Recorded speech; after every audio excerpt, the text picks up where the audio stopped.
ಅಲ್ಲಿ ಸುನಾಮಿ ಕಿಟ್ಟಿ ಅಂದ್ರೇನೆ ಇನ್ನೇನು ನೆಕ್ಸ್ಟ್ ಆಪೋಸಿಟ್ ಇರೋರಂತೂ ಅಲ್ಲೇ ಹೆದರ್ಕೊಂಡ್ ಬಿಡ್ತಿದ್ರಿ ಇನ್ನ ಆಯ್ತು ನಮ್ ಕತೆ ಅಂತ. ಸೊ ಸಿನಿಮಾ ಮೂಲಕನು ಅದೇ ಸುನಾಮಿ ಎಬ್ಸಕ್ಕಂತೂ ಆಲ್ಮೋಸ್ಟ್ ರೆಡಿ ಆಗಿದ್ರೆ. ಇವಾಗ ಇನ್ ಕೇಸ್ ನೆಕ್ಸ್ಟ್ ಯಾವ್ದಾದ್ರು ರಿಯಾಲಿಟಿ ಶೋಗಳಲ್ಲಿ ಮತ್ತೆ ಆಫರ್ಗಳು ಬಂದ್ರೆ ಹೇಗಿರುತ್ತೆ, ಹೋಗ್ತೀರಾ?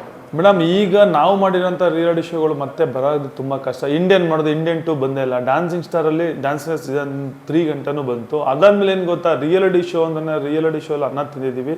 ರಿಯಾಲಿಟಿ ಶೋಲ್ಲಿ ನಡೆಯೋ ಪ್ರತಿಯೊಂದು ಕಂಟೆಂಟು ರಿಯಲ್ ಇರುತ್ತೆ. ಬಿಗ್ ಬಾಸ್ ಆಗಿರ್ಬೋದು, ಎಷ್ಟು ರಿಯಾಲಿಟಿ ಶೋಗಳು ಮಾಡ್ತಾರೆ ಅದೆಲ್ಲ ರಿಯಲ್ ಆಗಿರುತ್ತೆ. ಯಾರು ಸುಮ್ಮನೆ ತಪ್ಪಾಗಿ ತಿಳ್ಕೊಳಕ್ಕೆ ಹೋಗ್ಬೇಡಿ. ಮತ್ತೆ ರಿಯಾಲಿಟಿ ಶೋ ಬಂದರೆ ಸುನಾಮಿ ಮತ್ತೆ ಬ್ಯಾಕ್ ಟು ಫಾರ್ಮ್ ರಿಯಾಲಿಟಿ ಶೋಗೆ ಬಂದೇ ಬರ್ತೀನಿ.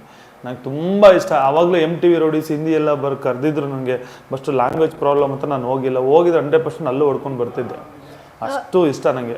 ಎಲ್ಲೋ ಒಂದ್ ಕಡೆ ಇವಾಗ ಬರ್ತಾ ಇರೋ ರಿಯಾಲಿಟಿ ಶೋ, ಮೊದಲುಗಳು ಬಂದಂತ ರಿಯಾಲಿಟಿ ಶೋ ತುಂಬಾ ಡಿಫ್ರೆನ್ಸ್ ಇತ್ತು. ಇವಾಗ ಅಷ್ಟು ಜೆನ್ಯೂನ್ ಆಗಿ ಬರ್ತಾ ಇಲ್ಲ ಅಂತ ಮಾತುಗಳು ಕೇಳಿ ಬರ್ತಿದೆ. ಇದ್ರ ಬಗ್ಗೆ ಏನ್ ಹೇಳಿ? ಜೆನ್ಯೂನ್ ಅಂದ್ರೆ ಏನ್ ಗೊತ್ತಾ ಮೇಡಮ್, ಚಾನಲ್ ಅವರು ಡಿಸೈಡ್ ಮಾಡಬೇಕು. ನಾನ್ ಫಿಕ್ಷನ್ ಇರ್ತಾರಲ್ಲ, ಫಿಕ್ಷನ್ ಅವರು ಫಿಕ್ಸ್ ಮಾಡಬೇಕು. ಒಳ್ಳೊಳ್ಳೆ ರಿಯಾಲಿಟಿ ಶೋ, ಒಳ್ಳೊಳ್ಳೆ ಕಂಟೆಂಟ್, ಹಳ್ಳಿಲಿ ಪ್ರತಿಭೆಗಳು ಇನ್ನೂ ಬೇಜಾನ್ ಜನ ಇದ್ದಾರೆ. ಹುಡುಗಿರಿದ್ದಾರೆ, ಹುಡುಗರಿದ್ದಾರೆ, ದೊಡ್ಡ ಶೋಗಳು ಮಾಡ್ಬೋದು. ಏನಂಗೆ ಮಾಡ್ತಿಲ್ಲ ಅಂತ ನನಗೂ ಅಷ್ಟೊಂದು ಐಡಿಯಾ ಬರ್ತಿಲ್ಲ. ಬಟ್ ಕಮ್ಯುನಿಕೇಷನ್ ಮಾಡೋಕ್ಕೆ ಹೋದ್ರೆ ಅವ್ರ ಚಾನಲ್, ಅವ್ರ ಇಷ್ಟ, ಅವ್ರ ಐಡಿಯಾಗಳು ಏನು ಬೇಕಾದ್ರೂ ಮಾಡ್ಕೋತಾರೆ. ನಮ್ಮಂಥ ಪ್ರತಿಭೆಗಳನ್ನ ಹುಟ್ಟಾಗಿ ಬಿಟ್ಬಿಡ್ತಾರೆ. ಮುಂದಕ್ಕೆ ನಾವು ಏನು ಬೇಕಾದ್ರೂ ಮಾಡ್ಕೊಂಡು ಹೋಗ್ಬೋದು. ರಿಯಾಲಿಟಿ ಶೋ ಅಂತ ಬಂದಾಗ ಅಂಥ ಕೆಪಾಸಿಟಿ ಇರೋ ರಿಯಾಲಿಟಿ ಶೋ ಇವಾಗ ಬರ್ತಿಲ್ಲ ಯಾವುದನ್ನು. ನಾರ್ಮಲಾಗಿ ಶೋಗಳು ಮಾಡ್ತಿದ್ದಾರೆ. ಬಟ್ಟು ಜನಗಳು ರಿಯಾಲಿಟಿ ಶೋ, ಒಂದು ಎಂಟರ್ಟೈನ್ಮೆಂಟ್ ಶೋಗಳು ಮಾಡ್ತಿರೋದ್ರಿಂದ ಕೆಲವು ಫ್ಯಾಮಿಲಿ ಆಡಿಯನ್ಸ್ಗೆಲ್ಲ ತುಂಬ ಇಷ್ಟ ಆಗ್ತಿದೆ. ನಾನಿಲ್ಲ ಅಂತಲ್ಲ, ತುಂಬ ಇಷ್ಟ ಆಗ್ತಿದೆ. ಬಟ್ ಮಾಸ್ ಆಡಿಯನ್ಸ್ಗೆ ಒಳ್ಳೆ ಖಡಕ್ಕಾಗಿರೋ ರಿಯಾಲಿಟಿ ಶೋ ಬರಬೇಕು. ನಾನು ತುಂಬ ಸತಿ ನಾನ್ ಫಿಕ್ಷನ್ ಅವ್ರ ಹತ್ರ ಮಾತಾಡ್ತೀನಿ, ಸರ್ ಒಳ್ಳೊಳ್ಳೆ ಪ್ರಾಜೆಕ್ಟ್ಗಳು ಮಾಡಿ, ಔಟ್ಡೋರ್ ರಿಯಾಲಿಟಿ ಶೋ ಮಾಡಿ, ನಮ್ಮ ಇಂಡಿಯನ್ ಶೋ ಮಾಡಿ, ಅದೇ ಥರ ಹೊರಗಡೆ ಟಾಸ್ಕ್ಗಳು ಇಟ್ಕೊಳ್ಳಿ, ಸಖತ್ತಾಗಿರುತ್ತೆ ಅಂತ. ಬಟ್ ಮಾಡೋಣ ಆಡ್ತಾರೆ ಹೊರತು ಇನ್ನೂ ಮಾಡಿಲ್ಲ. ಎಲ್ಲೋ ಕಮೆಂಟ್ಗಳು ನೋಡಿದಾಗ ಸ್ಟಾರ್ಟಿಂಗಲ್ಲಿ ಬಂದಾಗ ಕಿಟ್ಟಿ ಸುಮಾರು ಇನ್ನೋಸೆಂಟ್ ಆಗಿ ಅನಿಸ್ತಿದ್ರು, ತುಂಬಾ ಜೆನ್ಯೂನ್ ಅಂತ ಅನಿಸ್ತಿದ್ರು. ಈಗ ಹೋಗ್ತಾ ತುಂಬಾ ದುರಹಂಕಾರ ಬಂದ್ಬಿಟ್ಟಿದೆ, ಆಟಿಟ್ಯೂಡ್ ಬಂದಿದೆ, ಈ ತರದ್ದು ಕಮೆಂಟ್ಸ್ಗಳು ಬರ್ತಾ ಇರುತ್ತೆ. ನೀವು ಕೇಳ್ತಾ ಇರ್ತೀರಾ ಈ ವಿಷಯಕ್ಕೆ? ಮೇಡಮ್, ಕೆಟ್ಟ ಮೆಸೇಜ್ ಹಾಕೋರು, ಕೆಟ್ಟದಾಗಿ ಮಾತಾಡೋರು ನಮ್ಮ ಅಪ್ಪನ ಗುಟ್ಟಿರ್ಬೇಕು, ಇಲ್ಲಾಂದ್ರೆ ನಮ್ಮ ಅಣ್ಣ ತಮ್ಮದಿರಾಗಿರ್ಬೇಕು. ಎರಡೂ ಇಲ್ಲ ಅಂದ್ರೆ ಅಂಥವ್ರಿಗೆ ಕಮೆಂಟ್ ಮಾಡೋದೇ ವೇಸ್ಟ್ ಮೇಡಮ್. ನಾನು ಹೇಳೋಕ್ಕೆ ಇಷ್ಟಪಡ್ತೀನಿ, ಪ್ರತಿಯೊಬ್ಬರ ಲೈಫಲ್ಲೂ ಕಮೆಂಟು, ನೆಗೆಟಿವ್ ಕಮೆಂಟು ಎಲ್ಲ ಬಂದೇ ಬರುತ್ತೆ. ಅದು ನಮ್ಮ ವ್ಯಕ್ತಿತ್ವನ ಜೊತೆಲಿ ಇದ್ಕೊಂಡು ತಿಳ್ಕೊಬೇಕು. ದೂರದಲ್ಲಿ ಇದ್ದ ತಕ್ಷಣ ಅವ್ನು ಕೆಟ್ಟನು ಇವನು ಕೆಟ್ಟನು ಅಂತ ಯಾರಿಗೂ ಡಿಸೈಡ್ ಮಾಡೋಕ್ಕಲ್ಲ. ಯಾರಿಗೆ ಬಿಡ್ತಾರೆ ಮೇಡಮ್ ಕಮೆಂಟು? ಎಲ್ಲ ದೊಡ್ಡ ಸ್ಟಾರ್ಗಳಿಗೆ ಕಮೆಂಟ್ ಆಗ್ತಾರೆ. ಯಾರಿಗಾರು ಬಿಡ್ತಾರೆ. ಈಗ ದರ್ಶನ್ ಸರ್ ತೊಗೊಳ್ಳಿ, ದರ್ಶನ್ ಸರ್ಗೂ ಕೆಟ್ಟ ಕಮೆಂಟ್ ಆಗ್ತಾರೆ. ಅವ್ರು ಎಷ್ಟು ಸಾಧನೆ ಮಾಡಿದ್ರೆ, ಎಂತೆಂಥ ಒಂದು ಇದು ಮಾಡಿದ್ದಾರೆ.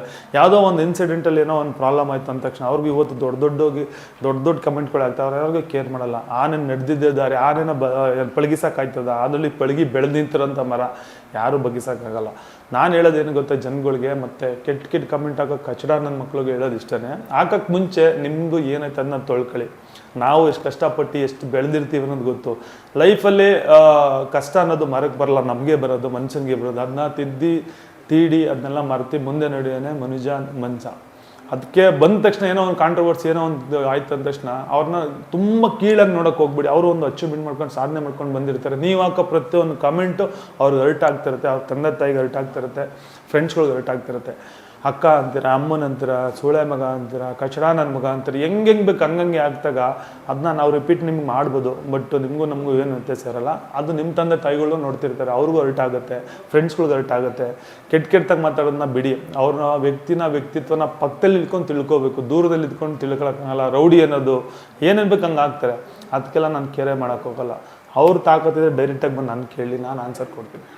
ನೀವು ಕೂಡ ದರ್ಶನ್ ಸರ್ನ ಮೈಸೂರಲ್ಲಿ ಮೀಟ್ ಮಾಡಿದ್ರಿ? ಮೈಸೂರಿನಲ್ಲಿ ದರ್ಶನ್ ಸರ್ನ ಮೀಟ್ ಮಾಡಿದ್ದೀನಿ. ಅವರು ತುಂಬ ಲಾಯಲ್ ಪರ್ಸನ್ನು, ತುಂಬ ಇಷ್ಟಪಡ್ತಾರೆ. ಒಂದು ಮಾಸ್ ಹುಡುಗರು ಅಂದರೆ ತುಂಬ ಇಷ್ಟ ಅವ್ರಿಗೆ. ಅವ್ರ ಜರ್ನಿಲೂ ಲೈಫಲ್ಲಿ ನೋಡೋ ಎಲ್ರಿಗೂ ಕಷ್ಟ ಬಂದೇ ಬರುತ್ತೆ. ಯಾರು ಸಾಚ ಅಲ್ಲ, ಯಾರು ಸರಿಯಾದವರಲ್ಲ, ಎಲ್ರಿಗೂ ಬರುತ್ತೆ. ಅಂತೆಂಥ ದೊಡ್ಡ ಸ್ಟಾರ್ಗಳಾಗಿ, ದೊಡ್ಡ ಪೊಲಿಟಿಷಿಯನ್ಗಾಗಿ ಎಲ್ಲರೂ ಜೈಲ್ಗೆ ಹೋಗೋರು, ಯಾರು ಹೋಗಿಲ್ಲ ಹೇಳಿ? ಸಮಾಜ ಅಂದಮೇಲೆ ಎಲ್ಲ ಪ್ರತಿಯೊಂದು ಇರುತ್ತೆ. ಅದನ್ನ ತಗ್ಗಿ ಬಗ್ಗಿ ನಡಿಬೇಕು. ದರ್ಶನ್ ಸಾರ್ ಇವತ್ತು ಇದು ಮಾಡಿದ್ರು ಅದು ಮಾಡಿದ್ರು ಅಂತಲ್ಲ, ಏನೋ ಅನ್ಫಾರ್ಚುನೇಟ್ಲಿ ಏನೋ ಪ್ರಾಬ್ಲಮಿಂದ ಏನೇನೋ ಪ್ರಾಬ್ಲಮ್ ತಗ್ಲಾಕೊಂಡ್ರು ಬ್ಯಾಕ್ ಟು ಫಾರ್ಮ್ ಮತ್ತೆ ಬರ್ತಾರೆ. ದೊಡ್ಡ ಲೆವೆಲಾಗಿ ಇದ್ದೇ ಇರ್ತಾರೆ. ಅವ್ರು ಯಾವತ್ತೂ ತಡೆಯೋಕ್ಕಾಗಲ್ಲ. ನಾನು ಎಲ್ರಿಗೂ ಹೇಳೋದಷ್ಟೇ, ಎಲ್ಲ ಸ್ಟಾರ್ಗಳಿಗೂ ಹೇಳೋದಷ್ಟೇ, ಎಲ್ಲ ಹೀರೋಗಳಿಗೂ ಹೇಳೋದಷ್ಟೇ, ಪ್ರತಿಯೊಬ್ಬರ ಲೈಫಲ್ಲಿ ಕಷ್ಟ ಬರುತ್ತೆ. ಯಾರ್ಯಾರ ಬಗ್ಗೆ ಯಾರೂ ಮಾತಾಡಬೇಡಿ, ಅವ್ರ ಪಾಡ್ಗೆ ಅವ್ರಿದ್ರೆ ಒಳ್ಳೇದಂತ ಅಷ್ಟೇ. ಇವಾಗ ಫ್ಯಾನ್ಸ್ ವಿಷಯ ಅಂತ ಬಂದಾಗ ದರ್ಶನ್ ಸರ್ಗೆ ನಾವು ಊಹೆ ಕೂಡ ಮಾಡೋಕ್ಕಾಗಲ್ಲ, ಅಷ್ಟು ದೊಡ್ಡ ಫ್ಯಾನ್ ಪೇಜ್ ಇದೆ. ಸೊ ಅವ್ರು ಎಲ್ಲ ರೀತಿಲೂ ಸಪೋರ್ಟ್ ಮಾಡ್ತಾರೆ.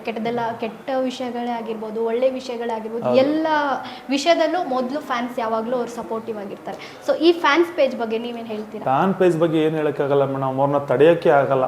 ಸುನಾಮಿ ಬೇಕಾದ್ರೆ ತಡಿಬೋದು, ಫ್ಯಾನ್ ಫಾಲೋಸ್ನ ಯಾವತ್ತೂ ತಡೆಯೋಕ್ಕಾಗಲ್ಲ. ಏನಕ್ಕೆ ಅಂದರೆ ನೋಡಿ, ಅವ್ರದ್ದೇ ಆದಂಥ ಒಂದು ಎಥಿಕ್ಸು, ಅವ್ರದ್ದೇ ಆದಂಥ ಒಂದು ಖಡಕ್, ಒಂದು ಪವರ್, ಅವ್ರದ್ದೇ ಒಂದು ಟ್ಯಾಲೆಂಟ್ ಬೆಳೆಸ್ಕೊಂಡು ಸಾವಿರ ದೊಡ್ಡ ಆಲದ ಮರ ಆಗಿ ಬೆಳೆದಿದ್ದಾರೆ. ಆಲದ ಮರದಲ್ಲಿ ಎಷ್ಟು ಸಾವಿರಾರು ಜನ ನೆಳ್ಳು ಬಂದು ತಗೋತಾರೆ. ಅಂಥವ್ರ ಬಗ್ಗೆ ನಾವು ಮಾತಾಡೋಕ್ಕಾಗಲ್ಲ. ಅವ್ರು ದೊಡ್ಡವ್ರ ಥರನೇ ಇರಬೇಕು. ನಾವೀಗ ತಾನೇ ಖಾಲಿ ಟ್ರಿಕ್ ಕೊಡ್ತಿದ್ದೀವಿ. ಫ್ಯಾನ್ ಫಾಲೋವರ್ಸು ಪ್ರತಿಯೊಬ್ಬರೂ ಇಷ್ಟಪಡ್ತಾರೆ. ಅವ್ರಿಗೂ ನಾವು ಯಾವತ್ತೂ ಕೆಟ್ಟದಾಗ ಮಾತಾಡೋಕ್ಕಾಗಲ್ಲ. ಅವ್ರನ್ನ ಫ್ಯಾನ್ನ ಅವ್ರು ಇಷ್ಟಪಡ್ತಾರೆ, ಬೇರೆಯವ್ರನ್ನ ಫ್ಯಾನ್ನ ಬೇರೆಯವ್ರು ಇಷ್ಟಪಡ್ತಾರೆ, ಅವರ ಹೀರೋಗಳನ್ನ ಅವ್ರು ಇಷ್ಟಪಡ್ತಾರೆ. ಹಂಗೆ ಅಂದ್ಕೊಂಡು ನಾನು ಹೇಳೋದಷ್ಟೇ, ಯಾರು ಗಲಾಟೆ ಮಾಡ್ಕೊಳಕ್ಕೆ ಹೋಗ್ಬಿಡಿ, ನಿಮ್ಮ ಇಷ್ಟ ಬಂದಾಗ ನೀವು ಇರಿ ಅಂತ ನಾನು ಹೇಳಕ್ಕೆ ಇಷ್ಟಪಡ್ತೀನಿ. ಇಷ್ಟು ಕಷ್ಟಗಳನ್ನ ದಾಟಿ ಕೂಡ ಇವಾಗ ಸ್ಟ್ರಾಂಗ್ ಆಗಿ ಒಂದು ಒಳ್ಳೆ ರೀತಿಲಿ ಎಲ್ಲ ಒಳ್ಳೇದೇ ಆಗ್ತಾ ಇದೆ ಅಂತಾನೆ ಹೇಳ್ಬೋದು ಸರ್ ವಿಷಯದಲ್ಲಿ. ಈಗ ಶೂಟಿಂಗ್ ಕೂಡ ಕಂಪ್ಲೀಟ್ ಮಾಡಿದ್ರು ಈ ವಿಷಯದ ಬಗ್ಗೆ. ಇದನ್ನ ನೋಡ್ತಾ ಇರ್ತೀರಾ ನೀವು ಕೂಡ? ಇಲ್ಲ, ಕರ್ನಾಟಕ ಜನಕ್ಕೆ ಕೈ ಮುಗ್ದು ಹೇಳೋದಿಷ್ಟೇನೆ, ಯಾವತ್ತೂ ಒಂದು ರಿಯಾಲಿಟಿ ಶೋಲಿ ನನ್ನ ಅನ್ನ ಹಾಕಿ ಬೆಳೆಸಿದಿರ, ವೋಟ್ ಮಾಡಿ ಗೆಲ್ಸಿದಿರ. ಕೋರಾ ಮುಖಾಂತರ ಇದೇ ತಿಂಗಳು 18ನೇ ತಾರೀಕು ರಿಲೀಸ್ ಆಗ್ತಾ ಇದ್ದೀನಿ. ಸಿನಿಮಾ ರಿಲೀಸ್ ಆಗ್ತಿದೆ. ದಯವಿಟ್ಟು ಎಲ್ಲ ಸಪೋರ್ಟ್ ಮಾಡಿ, ಯಾರೈಸಿ ಆಶೀರ್ವಾದ ಮಾಡಿ.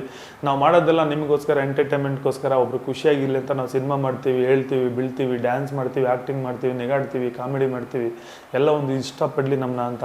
ಯಾರಿಗೂ ಕೆಟ್ಟದ್ದು ಬಯಸೋದಾಗಲಿ, ಬೇರೆಗೆ ಕೆಟ್ಟದ್ದು ಮಾಡೋ ಉದ್ದೇಶ ಯಾವುದೂ ಇಲ್ಲ. ನಿಮ್ಮ ಆಶೀರ್ವಾದ ನಮ್ಮ ಕೋರಾ ಟೀಮಲ್ಲಿರಲಿ. ಇದೇ 18ನೇ ತಾರೀಕು ಏಪ್ರಿಲ್. ಬೆಳೆಸಿ, ಯಾರೈಸಿ ಆಶೀರ್ವಾದ ಪಡಿ ಅಂತ. ಥ್ಯಾಂಕ್ ಯು, ಖುಷಿ ಆಯ್ತು ರೀ ಜೊತೆ. Thank you so much.